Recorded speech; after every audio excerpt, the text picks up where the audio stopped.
Chapter 25. After a brief course in horse teeth 101, given by Arlo of course, I became convinced that Saudi was not 30 years old as we had suspected. She was actually about 4. Arlo declared that she was the most beautiful horse in the valley. If you ever want to sell her.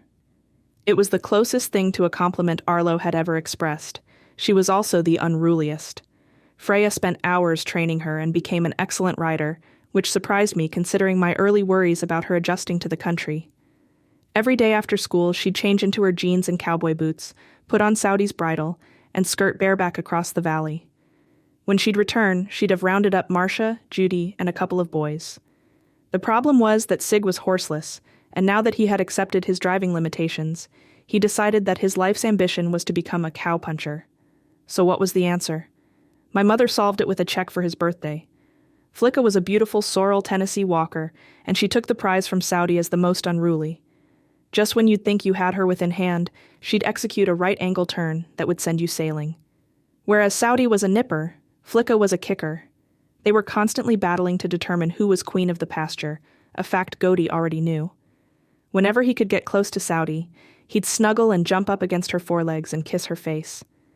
Strangely enough, Flicka's favorite rider was Eric.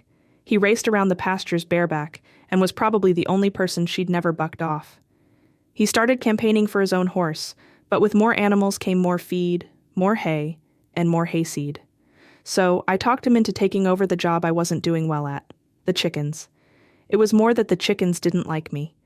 I figured that the chicken run was strong enough to hold an elephant, but after I herded in the flock, they showed their contempt by digging under the wire. I plugged all the gaps with big stones and herded them back in.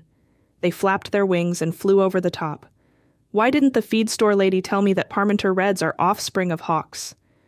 When they were left to wander and to roam the streets, so to speak, they generally returned to the shop to roost, having laid their eggs in any quiet spot, like the old rocking chair on the back porch. That's when I learned that Eric was more concerned for the chicks than I was. One evening, I heard a loud commotion coming from the shop. And when I investigated, there was Eric, sitting on a box, singing at the top of his lungs. "I'm teaching the Worcesters to crow," he explained. The song was from a preschool piano book by Ada Richter. "Cock-a-doodle-doo, I hear the rooster crowing. Cock-a-doodle-doo, when I'm in my bed. Cock-a-doodle-doo." I know what he is saying, cock-a-doodle-doo. Wake up, sleepyhead. His efforts turned out to be very helpful because soon after, I heard the Worcesters joining in. Surprisingly, Brucey stepped up and helped Eric out. Despite his poor vision, he never let the flock out of his sight. He felt it was his God-given duty to keep them in formation, even though they were annoyed to death with him. His greatest opposition came from the ducks hissing after him, but he would skirt around and come up in the rear, soon having things back in order. And then suddenly, the chickens were ready for the oven, and the job was turned back to me. I had visions of a well-browned bird garnished with parsley, steaming on our dining room table, all accomplished from roost to roaster in a few easy steps. Actually, I was not so foolish as to suppose that Mr. Rooster would willingly undress himself, taking off his feathers and shoes, and then jump into the oven, setting the temperature control as he went.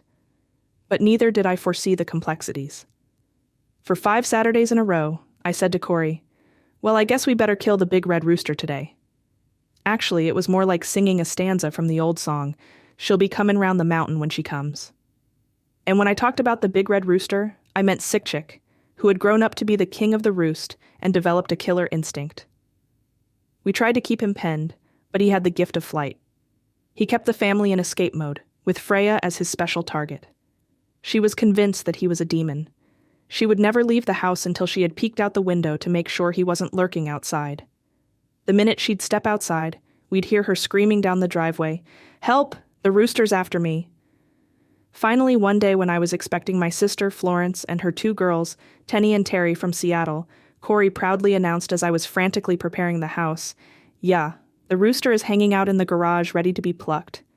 Why today of all days? I'm up to my ears in work, and I'm wondering how Florence will adapt. She and her husband lived in a lovely brick house overlooking Puget Sound, plus a summer home on the waterfront on Vashon Island. And I've got a pork roast for dinner. Florence likes pork. I thought you'd like to show off your own produce. Okay, I said with resignation. Go pluck him. What do you mean, go pluck him?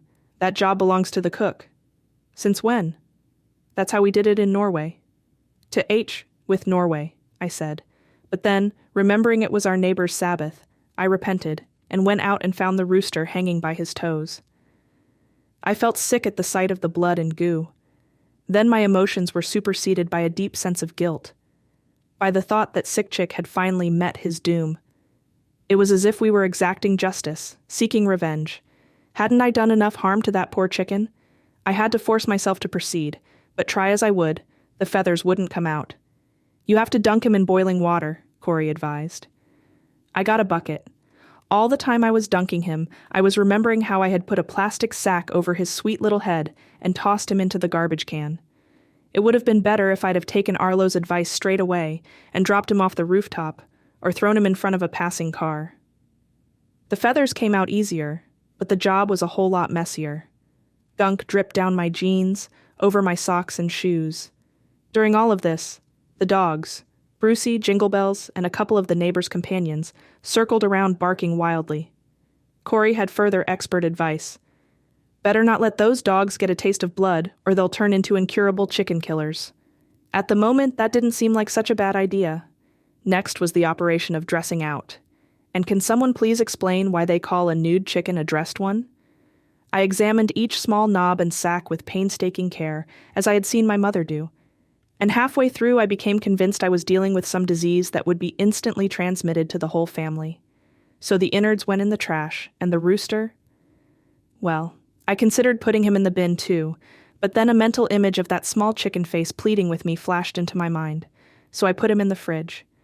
We ate the pork roast. We were waving goodbye, glad that everyone had survived the ordeal when Freya came running, screaming down the driveway. "Help! The rooster's after me!" I gazed at Corey in dismay. Had he killed the wrong rooster? Had Sick Chick survived yet another tolling of the bell?